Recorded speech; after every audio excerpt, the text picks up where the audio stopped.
Good afternoon, students. Today we discuss about the applications of surface tension. Last class வந்து பார்த்தீங்கன்னா நம்ம surface டென்ஷனா என்ன, அதுக்கான டெஃபினேஷன், அதுக்கான யூனிட்லாம் பார்த்தோம். இப்போது அவருடைய அப்ளிகேஷன்ஸ் பற்றி பார்க்க போகிறோம். அப்ளிகேஷன்ஸ் அப்படின்னா பயன்பாடுகள். Surface tension is the reason for many events we see in our daily life. நம்ம அன்றாட வாழ்வில் இந்த சர்ஃபேஸ் டென்ஷனுடைய ஈவெண்ட்ஸ் வந்து நிறைய நடக்குது. ஓகேங்களா? ஸோ இது வந்து பார்த்தா நமக்கு தெரியாது இதுதான் நம்ம சர்ஃபேஸ் டென்ஷன் தான் நடக்குது அப்படின்றது. ஆனால் நம்ம அன்றாட வாழ்க்கையில் வந்து பார்த்தீங்கன்னா இந்த சர்ஃபேஸ் டென்ஷனால் நமக்கு நிறைய பயன்பாடுகள் இருக்குது. அதில் என்னென்னு பார்த்தீங்கன்னா, in plants water molecules rise up due to the surface tension. Plants தாவரங்கள் வந்து பார்த்தீங்கன்னா அது உள்ளே இருக்கக்கூடிய வாட்டர் மாலிகூல்ஸ் என்ன பண்ணும், rise up due to the surface tension.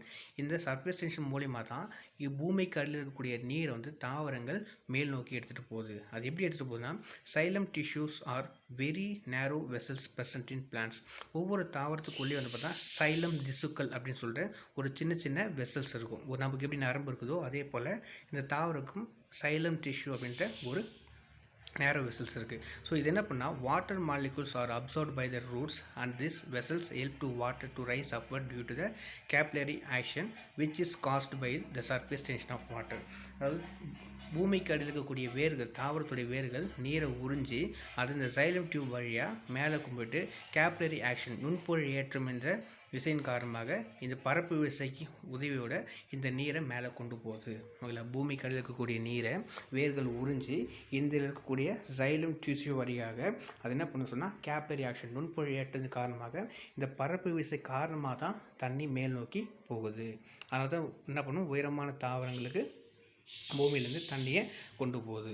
Next வந்து பார்த்திங்கன்னா, during heavy storm ship are damage due to surface tension of water. அதே போல் ஹெவி ஸ்ட்ரோம் அதிகமான புயல் அடிக்குது இல்லையா, அப்படி புயல் அடிக்கும்போது அந்த கடலில் இருக்கக்கூடிய கப்பல்கள் வந்து சேதமடையும். ஏன்னு கேட்டால் நீரோட பரப்பு விசை காரணமாக அது என்ன பண்ண சொன்னால் அந்த கடலுடைய அலைகள் அதிகமாகும் போது புயல் அடிக்கும்போது கப்பல்கள் வந்து டேமேஜ் ஆகும். ஸோ இது தவிர்க்கிறதுக்கு என்ன பண்ணால், by pouring oil or soap powder into the sea sailors reduce its impact. So அப்போ வந்து கடல் சீற்றம் அதிகமாக இருக்கும்போது அதில் இருக்கக்கூடிய மாலுமிகள் என்ன பண்ணாங்க சொன்னால் அதை சுற்றி ஆயில் எண்ணெய் கொட்டுவாங்க, அப்படின்னா சோப் பவுடர் தூவி விட்டுருவாங்க. ஸோ இதன் மூலிமா அவருடைய பரப்பு விசை குறைப்பாங்க. ஸோ பரப்பு விசை குறைஞ்சிச்சுன்னா கப்பல்கள் டேமேஜ் ஆகிறது குறைக்கப்படும். நெக்ஸ்ட் வந்து பார்த்தா water slider insect slide on the water surface easily due to the surface tension of water.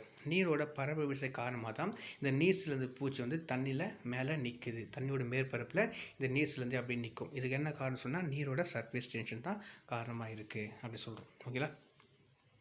Next வந்து பார்த்திங்கன்னா விஸ்காஸ் ஃபோர்ஸ் ஆர் விஸ்காசிட்டி, பாகியல் விசை அல்லது பாகுநிலை அப்படி சொல்லிட்டு தமிழ் சொல்லுவோம். விஸ்காஸ் ஃபோர்ஸ்னால் பாகியல் விசை, விஸ்காசிட்டி சொன்னால் பாகுநிலை அப்படி சொல்லிட்டு சொல்லுவோம். இது ஒரு ஆக்டிவிட்டி மூலிமா இதை பார்க்கலாம். Take a small quantity of different kind of liquid like coconut oil, honey, water and ghee extra. அதாவது கீழே வந்து அவங்க சில பொருள்லாம் கொடுத்துருக்காங்க, அந்த பொருளை எடுத்துக்கலாம். என்னென்ன அப்படின்னு சொல்லிட்டு கேட்டிங்கன்னா, ஃபஸ்ட்டு ஒன், அதாவது இதெல்லாமே லிக்யூடாக இருக்கணும். கோகனட் ஆயில், அடுத்து பார்த்தோம்னா honey, next water and ghee, இது எல்லாமே எடுத்துக்கிட்டு அது எடுத்துகிட்டு place on the drop of each liquid on the separate glass plate. ஒவ்வொரு பொருளையும் ஒவ்வொரு ட்ராப் எடுத்து நான் ஒரு கிளாஸ் பிளேட் எடுத்துக்கணும். அந்த கிளாஸ் பிளேட் மேலே ஒவ்வொரு ட்ராப் வச்சுருங்க. வச்சுட்டு நான் gently raise one end of the glass plate. இந்த கிளாஸ் பிளேட்டோட ஒன் சைடு மட்டும் கொஞ்சம் என்ன பண்ணுங்கள், ரைஸ் பண்ணுங்கள், சாய்வாக வச்சுங்க. அப்படி சாய்வாக வைக்கும்போது as to allow the liquid to slide down the smooth surface of the plate. இப்போ கண்ணாடி பாதை எப்படி இருக்கும், ரொம்ப ஸ்மூத்தாக இருக்கும். ஸோ அது மேலே எந்த ஒரு லிக்விட் விட்டாலும் கீழே என்ன பண்ணும், அது ஸ்லைட் ஆகி வரும், அது ஒழுகிட்டே வரும். அப்படி ஒழுகிட்டே வரும்போது observe the speed of the each liquid, ஒவ்வொரு லிக்விடும் அவர் எந்த வேகத்தில் போகுதுன்றதை நீங்கள் வாட்ச் பண்ணணும். ஒன்றும் இல்லை, ஒரு கண்ணாடி பிளேட் எடுத்துங்க. அந்த கண்ணாடி பிளேட்டில் 1 drop water, 1 drop coconut oil, 1 drop honey, 1 drop ghee எல்லாத்தையும் வச்சுருங்க. அப்படி வச்சுட்டு ஒரு பக்கத்தை மட்டும் தூக்கி பிடிக்கும்போது அது என்ன பண்ணும், ஒழுக ஆரம்பிக்கும். அப்படி ஒழுக ஆரம்பிக்கும்போது அதனுடைய ஸ்பீடு 4த்துலேயும் கம்பேர் பண்ணுங்கள், என்னுடைய ஸ்பீடு அதிகமாக இருக்குன்றத பாருங்கள். அப்படி பார்க்கும்போது each liquid moves with a different speed.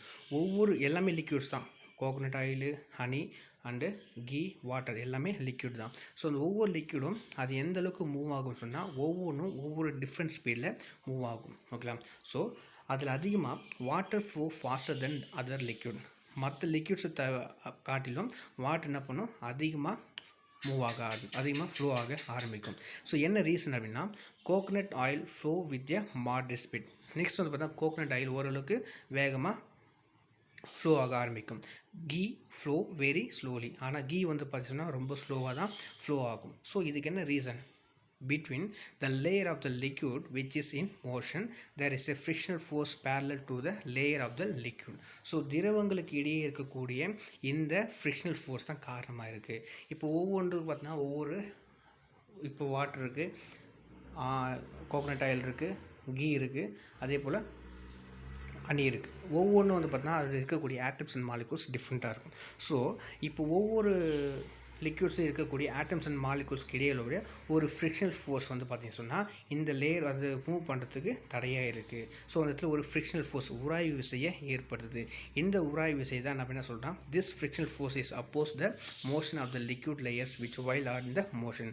So அது மோஷனில் இருக்கும்போது இந்த ஃபோர்ஸ் வந்து அதை தடுக்குது. நீரோட இயக்கத்தையும் அதே போல் ஹனி கீ இதெல்லாம் மூவ் பண்ணும்போது அதில் இருக்கக்கூடிய ஃப்ரிக்ஷனல் ஃபோர்ஸ் வந்து பார்த்திங்கன்னா இதனுடைய மோஷனை தடுக்குது.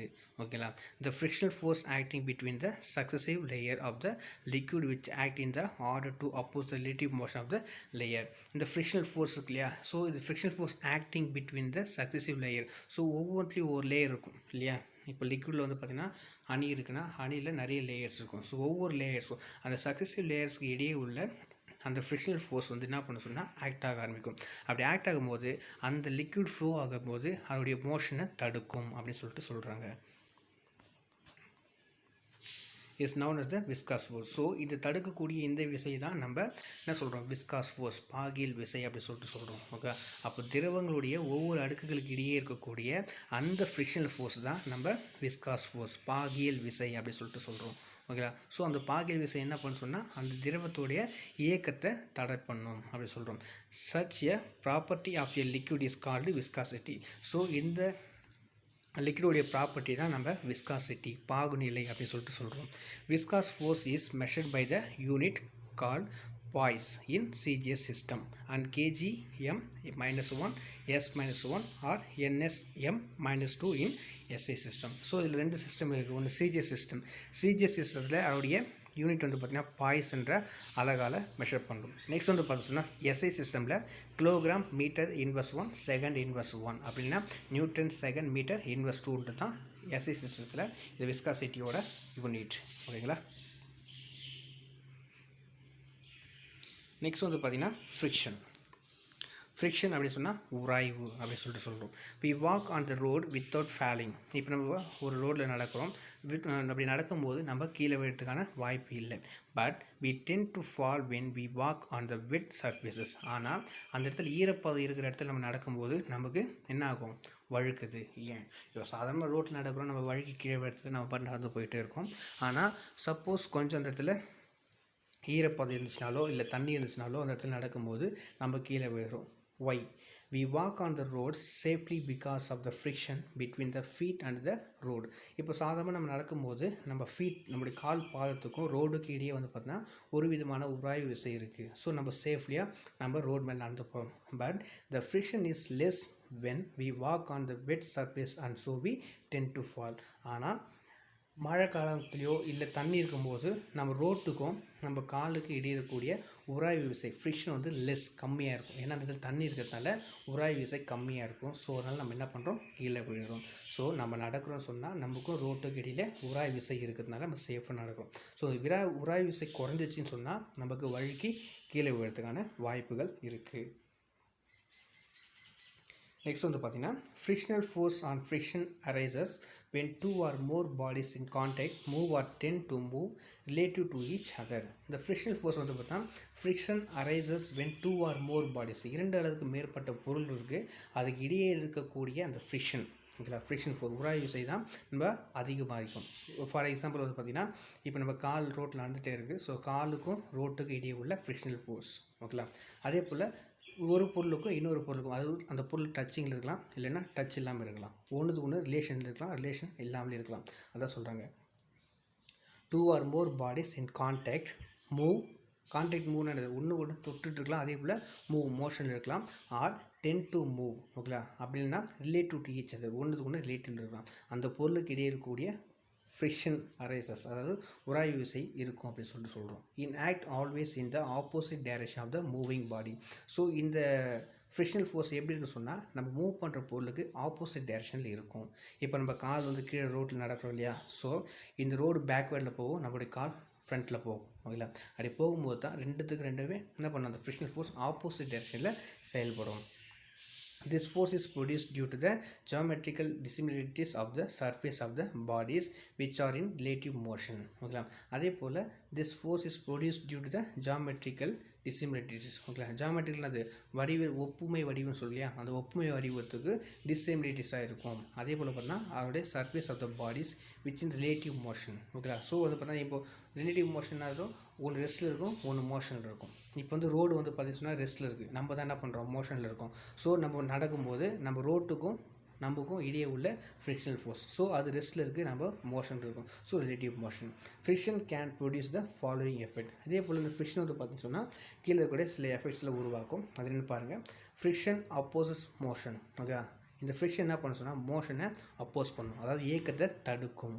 உராய்வு வந்து இயக்கத்தை தடுக்கும்னு சொல்கிறாங்க.